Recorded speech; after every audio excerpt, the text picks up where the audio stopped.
আজকের খুব ভারাক্রান্ত মন নিয়ে একটা ভিডিও করছি।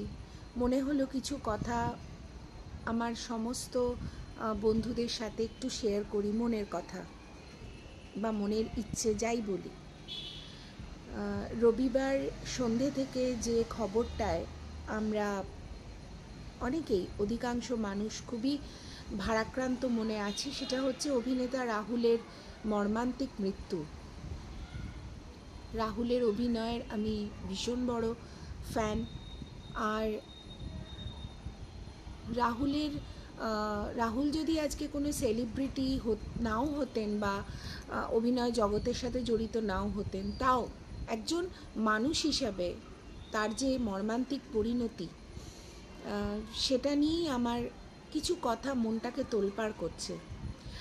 সেটা হলো যে আজকের দলমত নির্বিশেষে, আমি কোনো রাজনীতি নিয়ে কোনো দিন মাথা ঘামাই না, ঘামাবও না। কারণ রাজনীতি নিয়ে এখন রাজনীতি হয়। রাজনীতি তার যথাযথ সম্মান বা ঐতিহ্য যা বলি, যে কোনো দলমতের, সেগুলো হারিয়ে গেছে। যাই হোক, সেগুলো অন্য কথা, সেগুলোর মধ্যে আমি ঢুকছি না। আমার কথা হচ্ছে, আজকের আমরা অনেক প্রবাদে বিশ্বাস করি যে নিয়তির আগে কেউ না, যার যখন ডাক আসে, যার যেভাবে চলে যাওয়া লেখা থাকে, কেউ আটকাতে পারে না।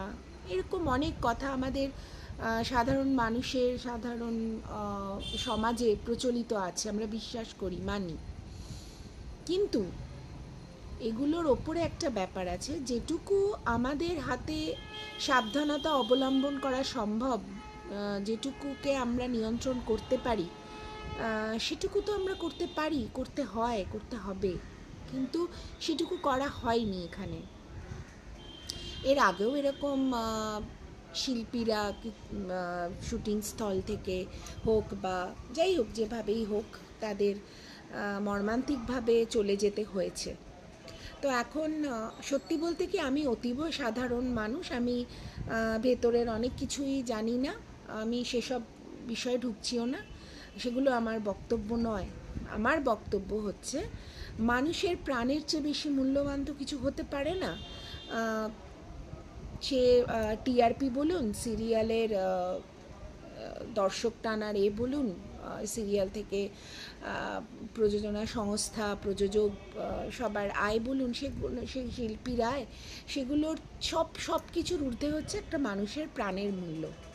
তো এই যে প্রাণটা চলে গেল কিছু অসাবধানতার কারণে, অবশ্যই এখানে অনেক গাফিলতি আছে, সেটা তো স্পষ্ট। আর কেন ওখানে উপস্থিত সবার মুখে বয়ান একরকম নয়, মানে পরস্পরের সাথে পরস্পরের বয়ানের কোনো মিল নেই। যদি ঘটনার কারণ একটাই হয়, তাহলে তো সবার মুখে একটাই আসবে কথা, কিন্তু সেটা নেই। তো যাই হোক, দায় যার বা যে কারণ, তার সেই সৎসাহস থাকবে কিনা জানি না সেটা স্বীকার করার। আর সব কিছুই প্রমাণ সাপেক্ষ, কাউকেই তো দায়ী করা যায় না আন্দাজের ভিত্তিতে। কিন্তু কথা হচ্ছে যে ওই দুটো পয়েন্ট, অনুমতি ছাড়া শুটিং কেন, শুটিং স্পটটা ব্যবহার কেন, আর দ্বিতীয়ত হচ্ছে যখন মানে জলের মধ্যে শুটিংয়ের ব্যাপার রয়েছে, তখন সেখানে শিল্পীদের নিরাপত্তার যথাযথ ব্যবস্থা নেই কেন? মানে প্রকৃতির সাথে তো আমাদের কারো কোনো জারিজুরি চলে না, তো সেখানে তো প্রপার প্রোটেকশনের ব্যবস্থা থাকার অবশ্যই উচিত। তো খুব বাজে জিনিসটা হয়েছে। মানুষটা তো চলে গেলই, দেখুন, একটা সময় আমরা সবাই আস্তে আস্তে করে নিজেদের জীবনে ব্যস্ত হয়ে ফিকে হয়ে যাবে সব কিছু। কিন্তু যে পরিবারের যে অপূরণীয় ক্ষতি, সেটা তো অপূরণীয়ই থেকে যাবে না। আর মানুষটার এভাবে অকাল প্রস্থান, সত্যি এটা মেনে নেওয়া যায় না।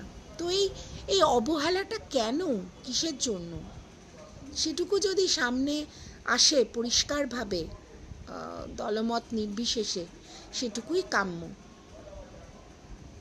আর বাকি তার পরিবার যা হারালো সেটার তো কোনো এটা সান্ত্বনা হয় না। যে কোনো পরিবারের জন্যই এখানে কোনো সান্ত্বনার ভাষা হয় না।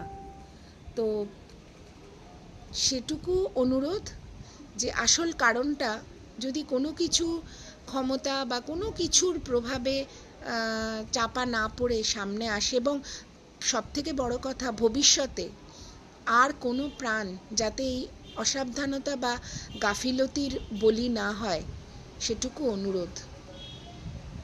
খুবই খারাপ লাগছে, খুবই মনটা খারাপ। আর কারোকে যেন বলি হতে না হয়, এটুকুই কাম্য।